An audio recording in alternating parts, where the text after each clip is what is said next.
Përshëndetje miqtë e mi të Kosova Gjau Podcast, po takohemi kështu me një rrëfim tjetër, siç ju kemi mësuar zakonisht ju sjellim histori inspiruese të personaliteteve që prekin fusha të ndryshme. Mysafirja ime sot me disa e njohin si politikane, disa e njohin si programerën e parë, disa si ambasadore, unë kom pas fatin me njohë si piktore, po disa të tjerë kam fatin ta njohin edhe si njeri, e ne sot do të përpiqemi ta njohim pikërisht në këtë dimension.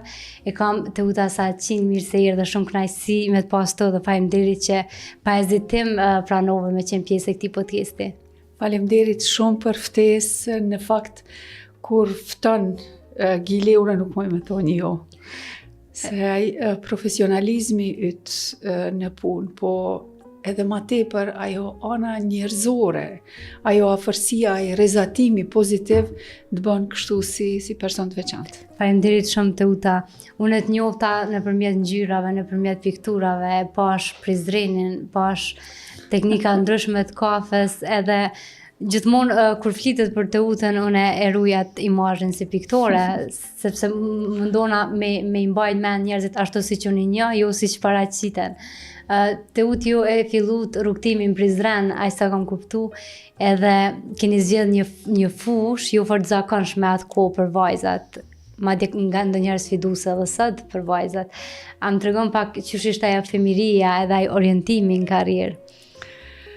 Po, unë jam prizrenose, jo me lindu në Prizren, në afërsitë të 6 qeshmeve, përballë lidhjes Prizrenit, ku kom kryer edhe shkollën fillore.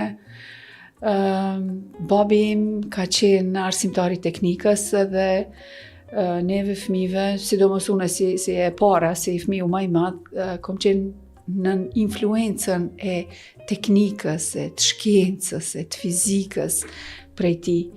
Dhe në fëmirin time na kemi bo atë rjetin elektrik, atë zilen elektrike, me ndërtu rotorin e statorin e motorit, dhe ato ishin për mu se ndën ma normale që u dukshin.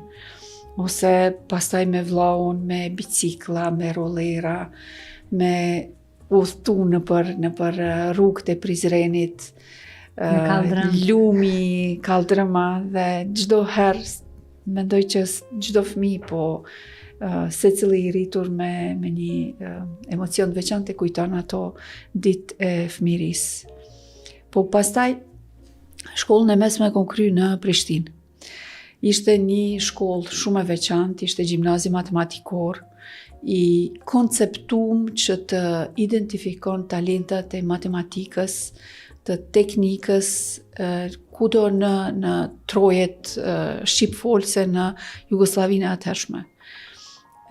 Ishim prej Kosovës, prej Malit Zi Ulqinit, prej jugut të Serbisë, edhe prej qyteteve shqiptare në Maqedoni. Ishin nxënësat më të mirët, të mbledhur me një vend, me një qëllim që jo vetëm të identifikojnë, po edhe të shndrojnë në talenta që nesër do të udhëheqin me teknologjinë, me shkencën eksakte në Kosovë.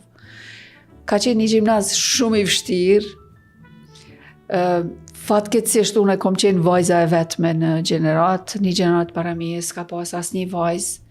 Se di në atë kohë ishte ai mendimi që matematika është pak e rëndë për trunën e vajzave dhe ato duhet i zgjedhin se janë më atleta, e matematika dhe shkenca kanë qenë më të rezervume për djemë të cilët janë entitled që duhet të mirën me sene të vështira. Po unë e kryva edhe mirë bilem, dhe pastaj vazhdova edhe në fakultet, në fakultetin teknik, fakultetin e elektros, edhe aty e përfundova në afat rekord me notat mira dhe u bona inxhiniere. Të Utë, para se me kalu të fakulteti, me sa për kuptoj prej Prizrenit në Prishtinë, ke qenë veç 14 vjeçare kur ke dalë për shtëpisë, që shka qenë në atë kohë vendimi që është shprit, a kam pas prindrit hezitim, veç mas po flasim për një kohë shumë aheret? Shumë hezitim, tepër shumë hezitim. Se sot Prishtina dhe Prizreni janë diku 1 orë larg. Atëherë ne udhtojshim edhe kishim pauzën dule ku i nxjerrshim bukën me hongër, se me orë tana shkoj ke. udhtimi, rrugët nuk kanë qenë këto rrugët e sodit. Plus një vajzë 14 vjeqe me u largu pi shtëpisë nuk ka qenë diçka e lehtë për prind. Printe, sidomos nana, shumë ka hezitu, është mundu shumë herë me mandru mendjen, me thonë që ko gjimnazi këtu, krejt shokët e shoqet e tuja janë të kry që ka vëllyp me shku në Prishtinë, po unë e pa ta do mendjen edhe kur e panë që nuk ka alternativë, që do të shkoj me ose pa miratimin e tyre, atëherë mu bashkun edhe m'dimun me shku. Një mesazh shumë i mirë që me besu në ata që dëshiran edhe këmbgulësia kanë herë na kryen shumë punë, se ndryshe nuk mujnë me i arritë, sot nuk ishe mujtë me pas këtë rrugtim që e ki deri tash. Kur e përfundove fakultetin, mandej puna në teren, nuk është që ka qenë ajo si e librave, që ishte për ty mandej në një mjedis dominum prej burrave, dhe me qenë ai kontakti me kompjuterin atë kohë. Po kur e kryva fakultetin u ktheva në Prizren, u punësova në Printex. Printexi ka qenë një prej fabrikave më të mëdha të tekstilit, ka pas diku 2500 punëtor, 3 ndrime është punu, ka pas zyre apo depo apo shitore në përkrejt Jugosllavinë.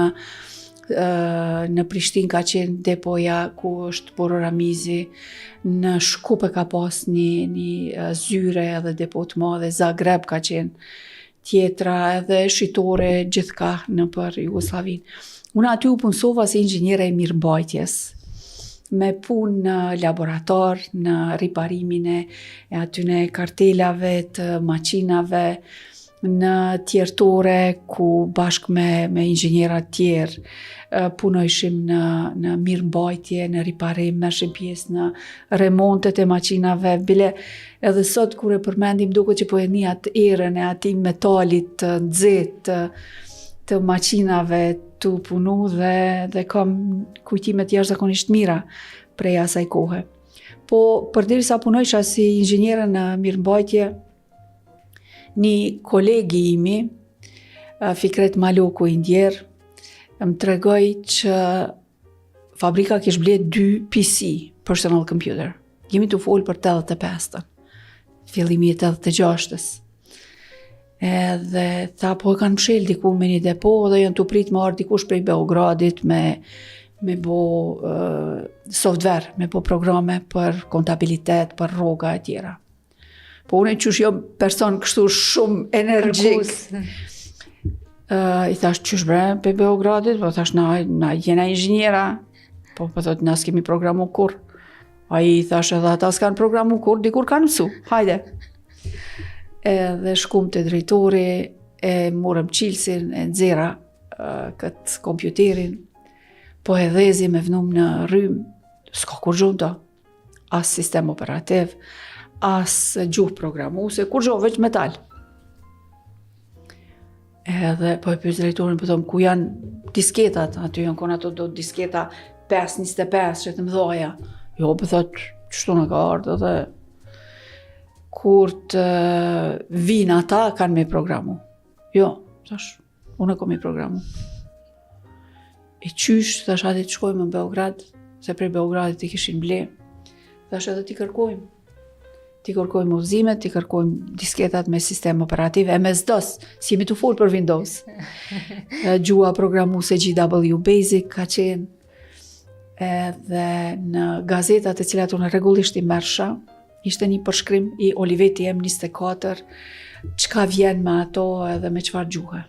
Edhe u qum une me drejtorin Merdiko Gjbashli, edhe shkum në Beograd. Beograd aty fillimisht mu s'mavnojshin veshin, të ishin kjo fara asistente, a sekretaresha.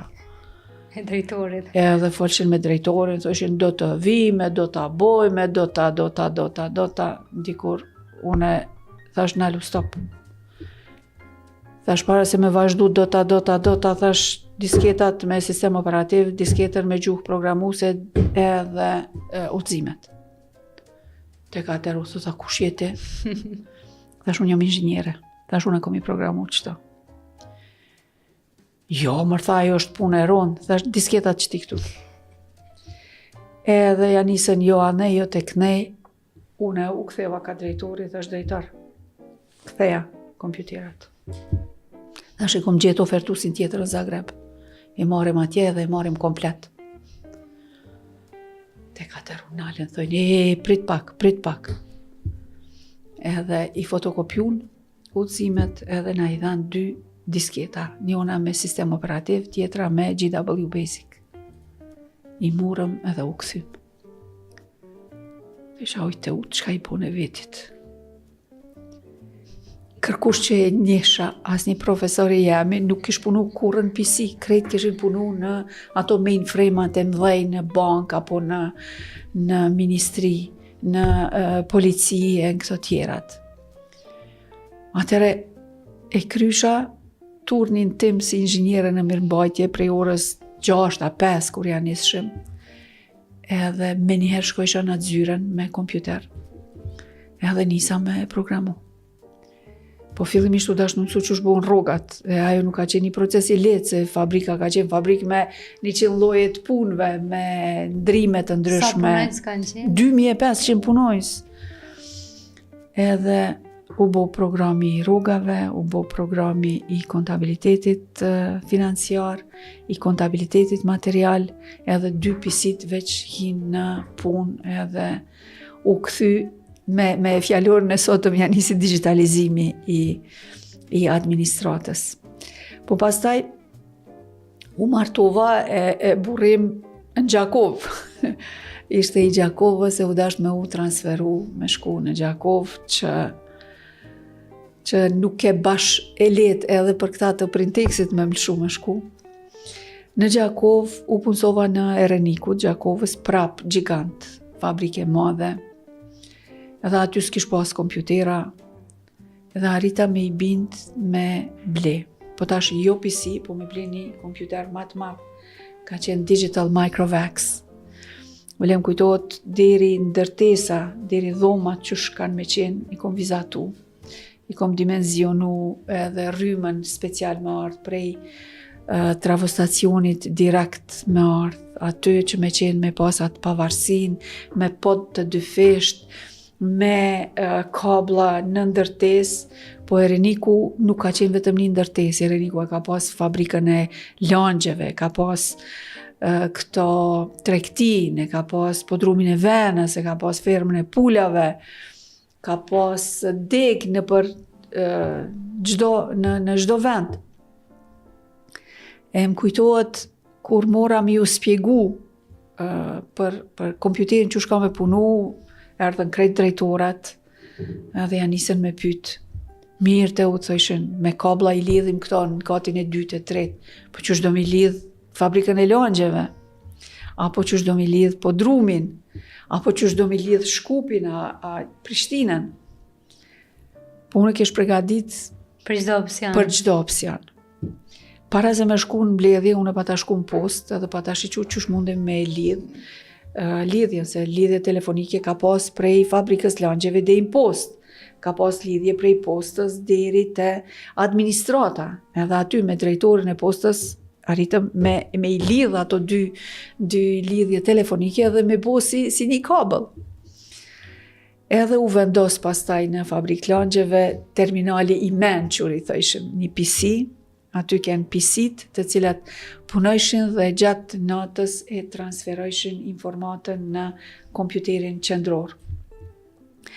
Me thonë drejtën, tash kur po folje për atë kohën, kur kom nis programimin, tash po thonë, wow, qëfar guximi kom pas, qysh është e mundshme, po në atë kohë mu duke business as usual, si diçka ma normale në botë. Po edhe në Gjakov aty ka qenë qendra kompjuterike ndër më të sofistikumve në krejt Jugosllavinë. Kur u mbledhshim në Goric, se Iskra Delta ka qenë furnitori i Microvax, i Digital, nuk mushin me besu që në Gjakov ekziston një qendër kompjuterike që punon me jo vetëm në ndërtesë, po që përmes modemit lidhet me vende me degë që janë remote, edhe me ato që janë brenda Gjakovës, po edhe me pjesë të cilat janë jashtë Gjakovës.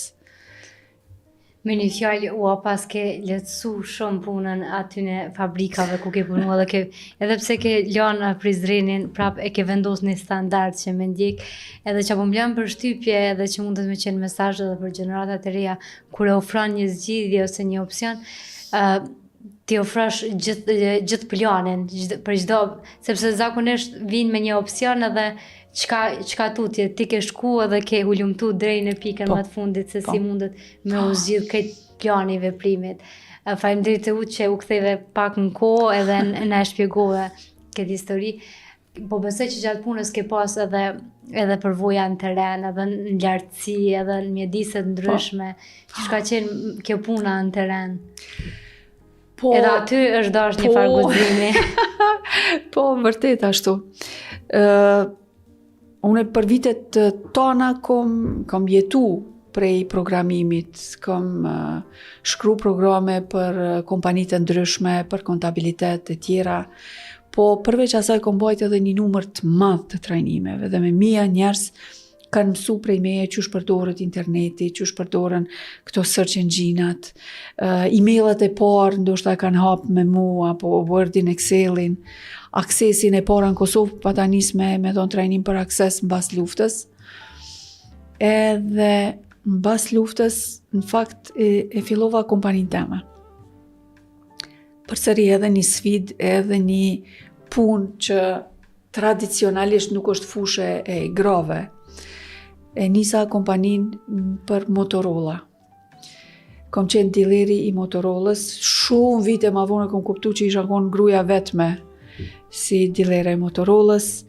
Kom punu me radiokomunikime, klientat e mi kanë qenë policia e Kosovës, ku në çdo hapsi, në çdo ndërtes, në burgje, në zyre, kemi instalu antena, radiobaza, në vetura, mobile, këto dorës, çdo ambulant në Kosovë kemi instalu, bile urgjenca e ka ende atë antenën ka thren me 3 radiator UHF, 0 decibela, të cilën na i kemi vendosë. Është antena mbi bankën qendrore, është një antenë e gjelbërt, është 57 e landës, VHF, e cila ka shërby jo vetëm për bankën, po edhe për komunikimin me aeroporte tjera, edhe gjithkund në për Kosovë kom dizajnu rrjete, çfarë brezi frekvencor duhet, në cilën vend duhet të vendoset repetitori, a ka nevojë për të radiobazat.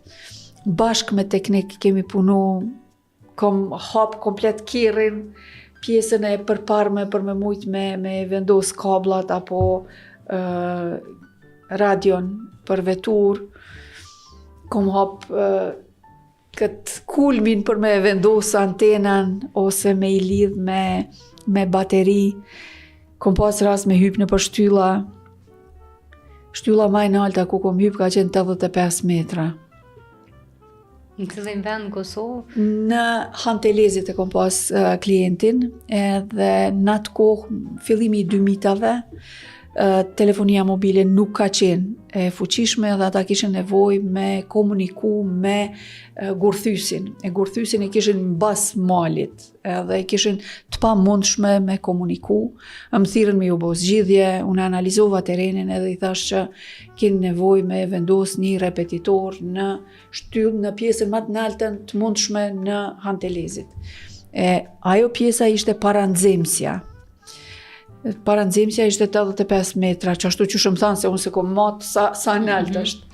Po më tregun këta inxhinierat e Hantelezit, edhe në gurthyse kemi vendos radiobazën me antenën direksionale dhe ashtu u vendos një komunikim i mirë. Po ka qenë interesant se kur shkum aty, i thash që ky vend është i mirë. Po thash para se është i mirë, duhet me hyp nalt edhe me këqyr, a ka rrymë deri aty për repetitor, a ka vend ku mundem me nxjerr kablin e antenës, edhe a ka naj pjesë metalike të tokzume ku mundet me u vendos antena e repetitorit. ka qenë një Australian, David Brown, i cili e menagjojke në atë kohë. Këtë shartsemin, cimentoren, në Hantelezit, edhe tha mirë, tha, qysh me këqyrë, po thash me hyp në alt. E tha, kush me hyp në alt? Unë isha me 2 teknikë, thanë, te utë. Vrona qëto. Teknik të udhërzun. Vrona qëto, se me hyp për dzohëm, në qafë në merë. Thash, pa kry punë, unë e s'kthena. Atere, i nisa, edhe aj me mu. U nise vetë në atë nalësi. Po, me ato shkallët metalike. Edhe kur hypëm nalt, ishte edhe një pjesë, se ajo ta mund sa është një lift. Një lift minimal, kaq. Edhe, tash edhe një pjesë ma nalt, ishin vetëm këto shufrat në mur. Unë gjita, edhe pishon një metal në formë të germës u të këthyne poshtë. Normal s'kish asë rrethim as kur gjo aty. Edhe pi provoj, për duket e fort. E ulla kryt aty poshtë, me po a ka vend ka kalon kabli, ish një hapsin. Edhe thash okej, pikqyri të gëzimin, për duket që është mirë. Thash okej, ban, qëtu thash kemi me vendos antenën e repetitorit, kur shdrypën poshtë, ai nuk më keme besu, thë a është e mundshme. Po, kjo puna me radio, me Motorola, ka qenë një punë shumë interesante. Kom qenë në malet shumë të bukra të Kosovës, në Budakove, kom pas antenën teme, në Zatreq, Bilende është një kontejner e jemi atje, që e kemi vendos. Ka pas në Golesh, e kom pas antenën, edhe prej Goleshit, për vitet e tona, pa as një kompenzim, ja kom ofru TMK-s atëhershme, me i përdor jo vetëm frekvencat, po i kom trajnu qysh programohen radiot, i kom trajnu qysh riparohen ato radio dhe jam shumë krenare që kom pas mundësi mi dhonë një kontribut edhe FSK-s sot me po TMK-s atëhershme edhe 2 herë 2 komandanta më kanë thonë mirë njohje. Plus i kom pas zonë edhe donacion me radio, që atër fillimi i 2000-tave, ku nuk ka pas komunikim me telefon, po kanë qenë radio HF që komunikojnë edhe pa repetitor për mes ionosferës tokës. Kudo që shkon pas ke gjurmë tua dhe që ke lënë një lloj historie të punës. Te përveç kësaj ma ndekini hyj edhe në politik, nuk kisha dash më ndalë shumë të rrugtimi politik, po cilat janë nështë ato mësimet që i ke marrë në politikë dhe a mendon që ka dëmtu karrierën tënde si programera apo e ka fuqizu në anën tjetër, cilat janë ato mësimet që i morë atë? Po në politikë më kyç në 2004 se ishte koha e fillimit të institucioneve të Kosovës. Edhe ndiva që kam një farë obligimi që kërkush ma ka obligu me dhunë ato, po një obligim ndaj vetës që duna mi dhunë diçka vendit tim. Edhe mbeta në politik apo në shërbim publik deri në 2020, deri në 2021 në fakt, fillimi i 2021-s. Kisha rolet të ndryshme, isha deputete për shumë mandate, kom udhëheq komisione, si detyra e fundit si deputete ka qenë udhëheqja e Komisionit Integrimeve Evropiane, në kohën kur ne u pregaditëm për marrëveshjen për stabilizim e asocim. Unë kom kërku votën e deputetëve për MSA-n.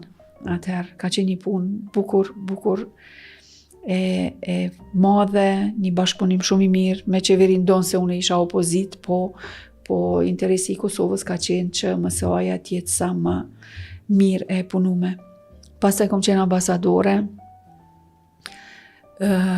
kom udhëheq misionin e Kosovës në New York dhe për ato 4 vite, 2016-2020, është një kohë që me shumë krenari e kujtoj, me angazhimin maksimal, sa kom ditë, sa kom mujt, janë tregimet bile ende një diplomati nalt në New York tha të tha ty e ndët kujtojnë.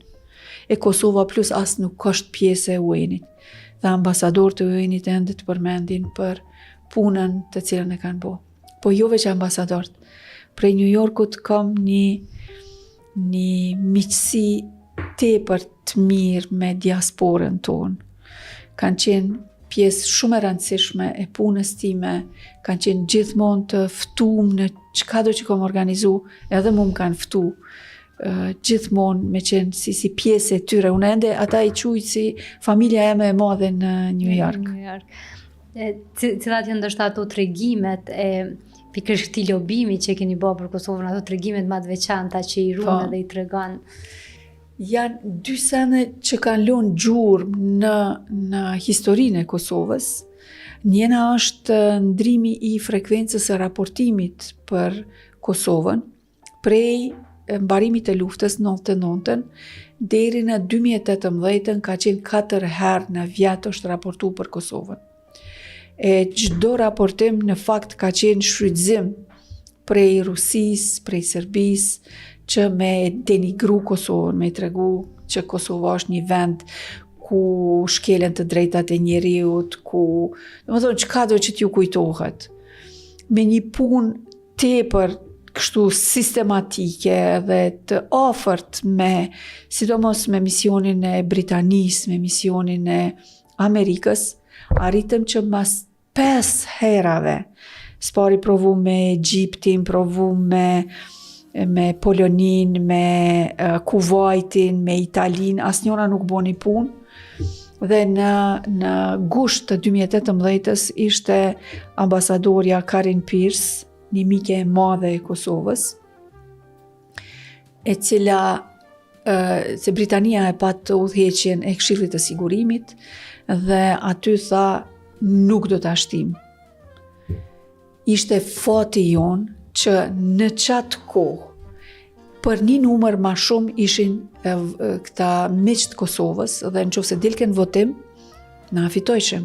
Edhe Rusia si antore permanente hupke ron aty dhe mbetke në histori që ka hup në votim dhe ato nuk mëshin me aleju vetit. Dhe aty u arrit marrëveshja që me qenë 2018 3 herë, prej 2019 vetëm 2 herë në vjet. Edhe çdo herë miqtan kanë thonë, mos e ngritni nivelin e përfaqësimit, mos i çoni ministrat jashtë, mos çoni presidenta kryeministër. Kjo duhet të ulet niveli në mënyrë që të tregohet që unë miku apo rezistenca për pranimin e Kosovës për ne nuk na bën përshtypje. Fatkeqësisht ajo gjithmonë ka metë si një përfaqësim, një performance për tregun e mbrendshëm të Kosovës, me tregu janë gjehi, i thaja si. Po në anën tjetër po ja arrit vizibilitetin pikërisht të një mbledhje në të cilën Kosova trajtohet jo si antare, trajtohet si vend i krizës. Po ata e dinë. Po në anën tjetër keni mundu përmes produkteve të Kosovës, përmes misive ndryshme, edhe me ljobu, edhe me taku ambasador ndryshëm. A keni ndonjë histori të veçantë? Po, një histori tepër e bukur është se para çdo Këshillit Sigurimit, para çdo mbledhje, unë i vizitojsha, i takojsha të gjithë ambasadorët që pranojnë më taku. A i Kinës kur s'ka pranuar më taku, ka pas plot shtete që kur nuk kanë pranuar më taku mu, po me ata që pranojshin, shkojsha i përgatitësha një tekst dhe i tregojsha për sukseset e Kosovës, për mjedrat e Kosovës, për patatet e Pestovës, për venën, për Majlinda Kelmendin, u mundosha sa ma shumë ngjarje pozitive me ju tregu që ata mi shti në fjalimet e veta, edhe Kosova me dalë si një vend normal, me njerëz normal, me ekonomi normale.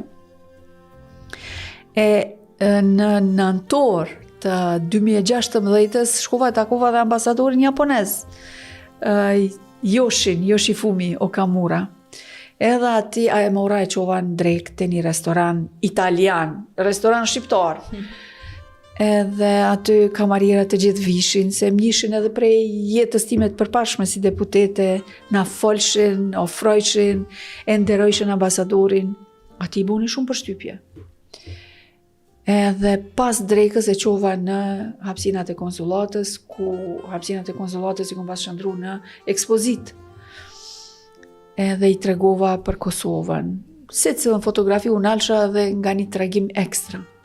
E po ta edhe një shishe të venës, se kush të vike prej Kosovës, e të isha amon shtini një 2 shishe, se du me ju dhonë ambasadorve aty. Edhe ja dhash një shishe, ka qenë shishja e podrumit të vjetër. Era Ovecit. Kur shkum në mbledhjen e Këshillit Sigurimit,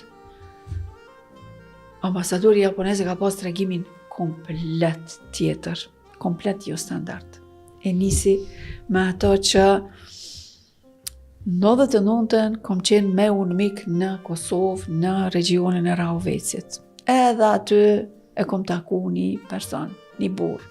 Ai burrë më tha, këqyri qëto toka, këto tokat janë të babës e gjyshit, e babgjyshit, e stërgjyshit. Edhe une, si ata, ko me prodhu ven. Edhe kë ju përgjegj. Kishtë thonë, qëfar vene, këtu toke djegne, të 15 vjetë me bo vnesht edhe me janis prodhimin. Edhe aj ma ktheu, këtë tregimi i ambasadorit. Po thot, po, me të vërtet vynë shumë vite, po na tash jemi vend i lirë. Edhe na kemi me vazhdu me jetu si njerëz të lirë. Edhe unë ko me prodhu ven. Edhe E kishte venën me veti. E kish marrë venën me veti shishën që ja kom dhonë. Edhe po e nxjerr. Podrumi vjetër, Rahoveci velli, ja nisi me e lexu. Na mbetëm pa tekst. Këta diplomat, ambasadore, shishja jote, vena jote.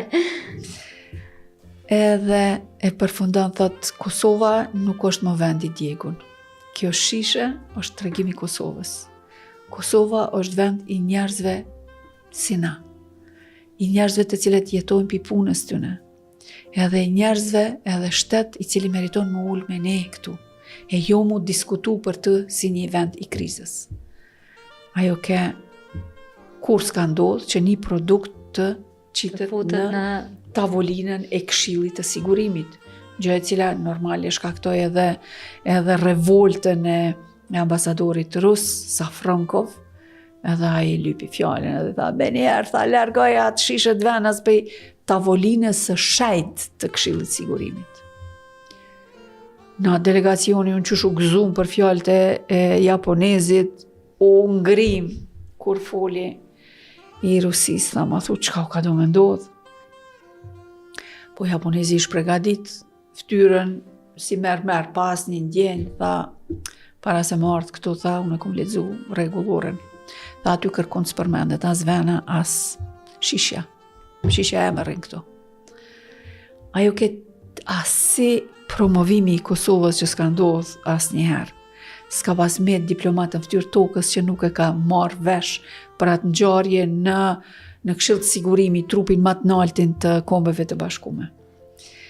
Edhe mbas së çdo mbledhjeje, unë kom pas zakon me i thirr ambasadorët, mi falenderu që kanë fol diçka për Kosovën mirë. Edhe e pyeta Joshin, i thash, Joshi, nuk po muj me gjetë fjalë qysh me të falenderu. Thash, kur s'm kish ku menja, që ajo shishe që ta dhash, unë e kam e përfundu në tavolin të Këshillit të Sigurimit. Thash, inshallah s'ki naj telashe. A, tha, kam telashe. Thash, më vjen shumë keq, a muj naj qysh me të nimu, po, tha, ti dush, veç ti mundesh me nimu. Çka muj me bunem? Tha, amon bjeri edhe do shishe se më tranun, krejt për lypin këtë shishën temë. Ke një tregim, ke një ngjarje, ishte një ngjarje shumë e bukur dhe mbas asaj thash me njëherë e kemi një motiv me organizu wine tasting në New York. Mi shiju venat e Kosovës në qendër të diplomacisë në New York. Me njëherë organizova, mas një 2 jave, edhe ajo u bo si ngjarje e përvjetshme. Ambasadorët që thoshin të uta kur për na thirr me I kërku venat. Shumica aty as që e dishin që pas ka pas Kosova ka ven, edhe ato jo gjithfare po ven të mirë. E mendoj që kjo ka qenë ngjarja e mirë. Pastaj organizimi I javës së IT-s kosovare në New York ka qenë 2019 në maj, ku kom komuniku me Ministrinë e Inovacionit atëherë, me Ministrinë e Punëve të Jashtme, me odat ekonomike edhe kemi organizu pjesëmarrjen e bizneseve të IT-s të Kosovës në Smart Cities New York. Po përveç asaj, une ju mundu me organizu edhe takimet me investitorë të fuqishëm që janë në New York edhe një ditë me bizneset e diasporës. Kjo pastaj në mars, në disa muaj përpara, kom pas organizu vizitën e bizneseve amerikane në Kosovë, edhe një pjesë të tyne kanë hap biznes ose kanë vazhdu bashkëpunimin me kompanitë e Kosovës. Këtu janë vetëm disa prej shumë veprimeve. Edhe kjo na bën mësu që ndonjëherë veprimet e vogla, dhuratat e vogla mund me pas impakt shumë të madh që ne as nuk e dim, edhe është e rëndësishme me I kushtu rëndësi pikërisht këtine. Po, se ajo nuk ke ndonjë dhuratë e shtrejt, ke një vend normale e Kosovës, po e mbështjellun me atë tregimin për Kosovën, e mbështjellun me atë kujdesin, me atë respektin.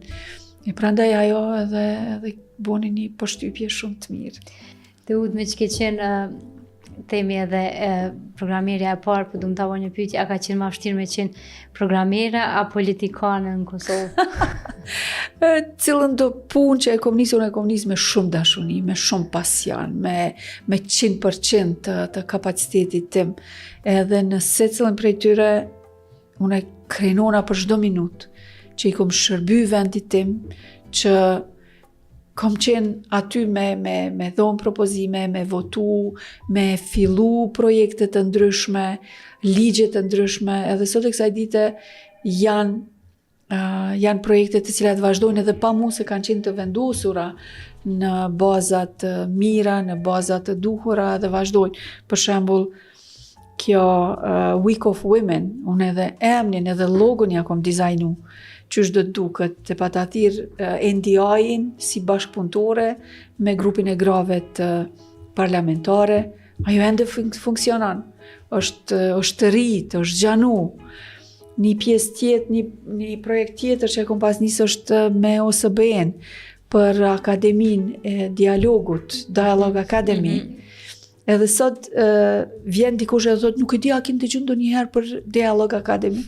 I thon po 2013 unë e kom propozuar edhe emrin, ja kom thonë edhe konceptin. Edhe ajo vazhdon sot, që më bën shumë të lumtur. Ose projekti I mamografit mobil. Është një projekt shëndetësor, po në anën tjetër është projekt politik, është projekt I fuqizimit të grave në politik, që me I tregu votuesit që nëse votojnë gratë, ato mund të bëjnë ndryshime pozitive në jetën tonë.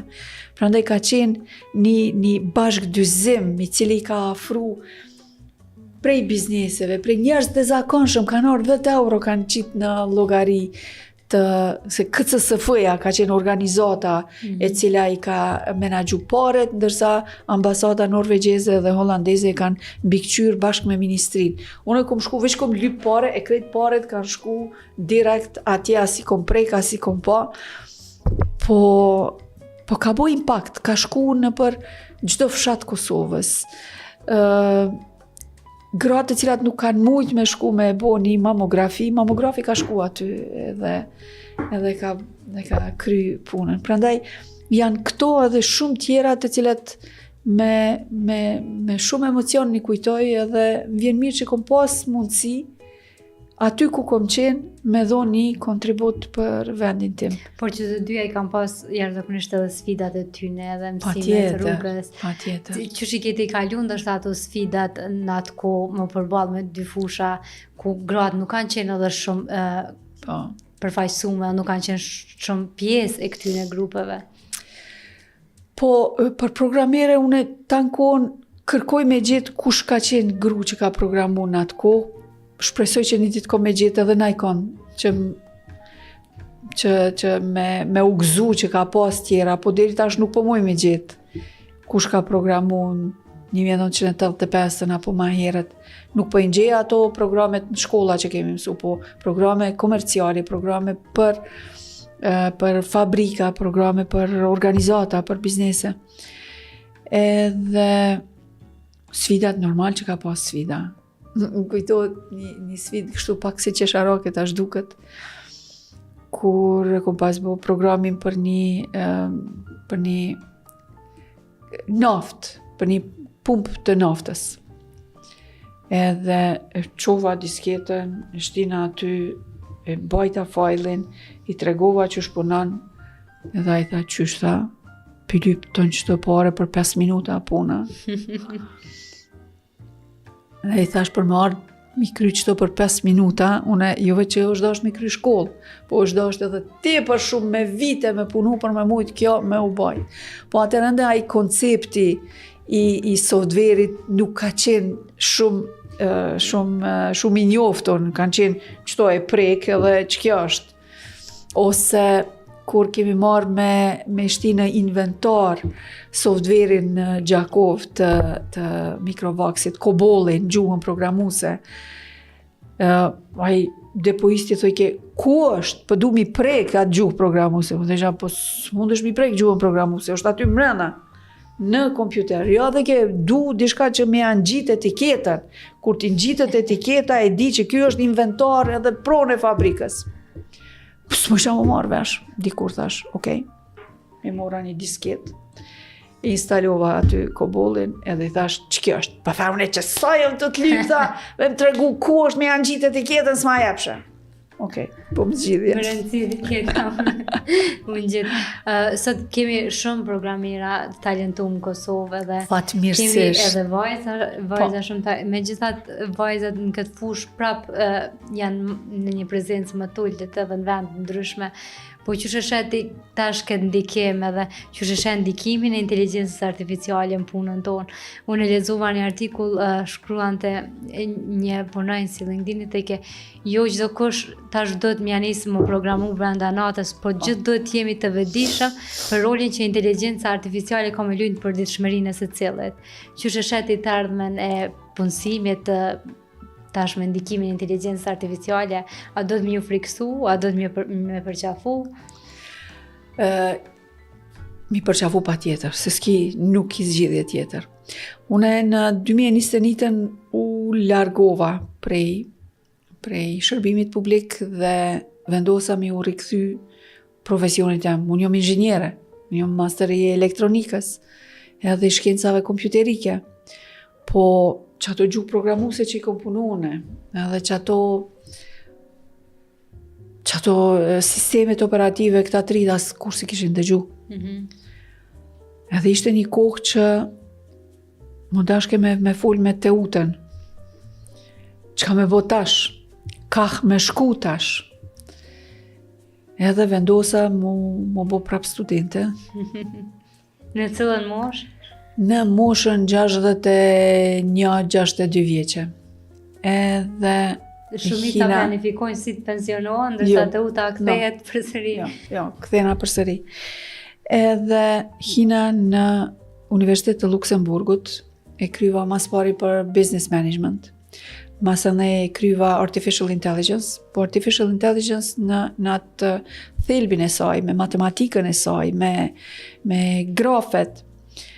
Kryva blockchain technologies, e kryva Python programming, ju ktheva pra programimit, e kryva natural language processing, machine learning.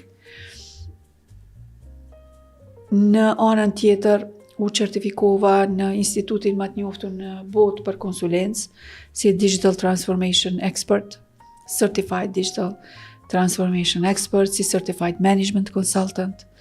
Në 2023 i kryva 10 certifikime ndërkombëtare. 2024 i kom kry 12 certifikime ndërkombëtare. Si vjet e kom kry vetëm një deri tash, edhe me 12 maj janë nisi tjetrin për project management, ajo është 2 vjeçare, edhe veç modulin e pare kom kry, i kom edhe 3 module për para.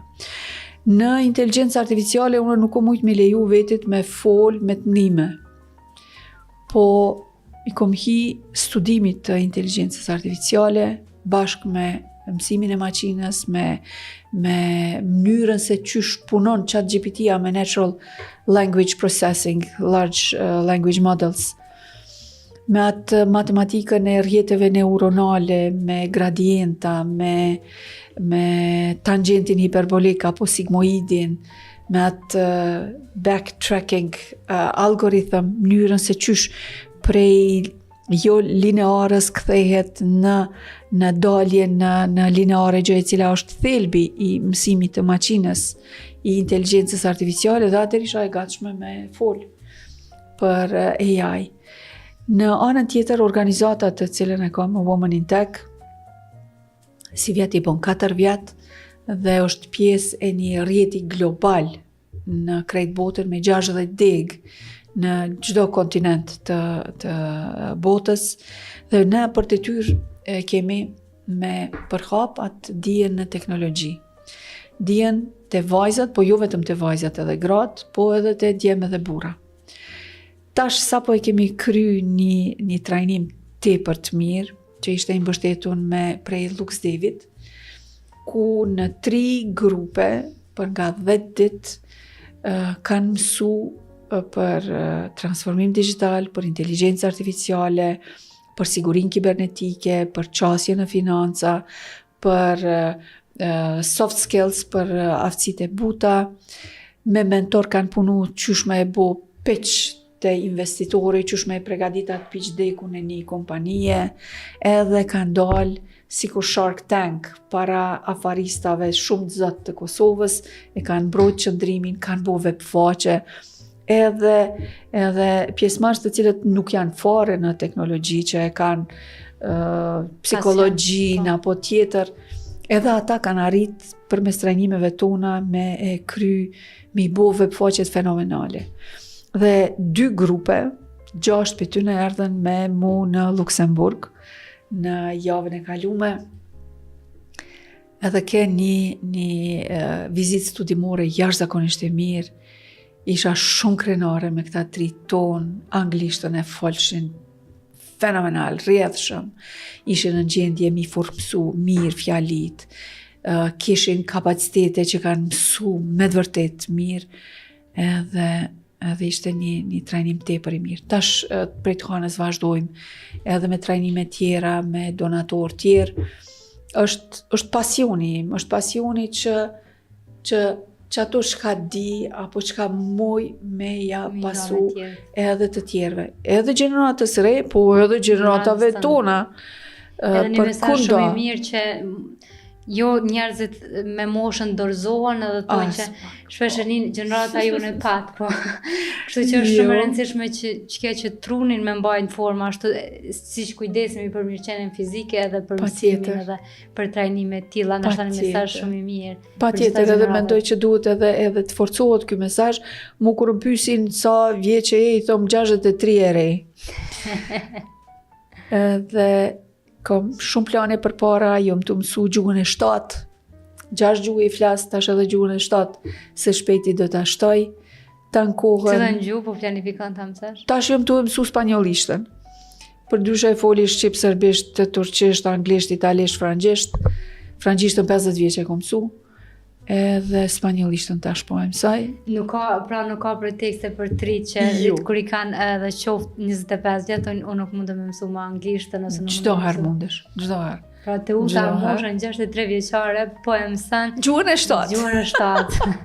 Faleminderit të uta, nuk ka më mirë se me përfundu podcastin tonë me këtë mesazh, edhe faleminderit për gjithçka, edhe gjithë historinë që sollë sot këtu me gjithë shikuesit tanë. Shpresoj që kanë më inspiru edhe më mësu për këtyre përvojave. Faleminderit shumë.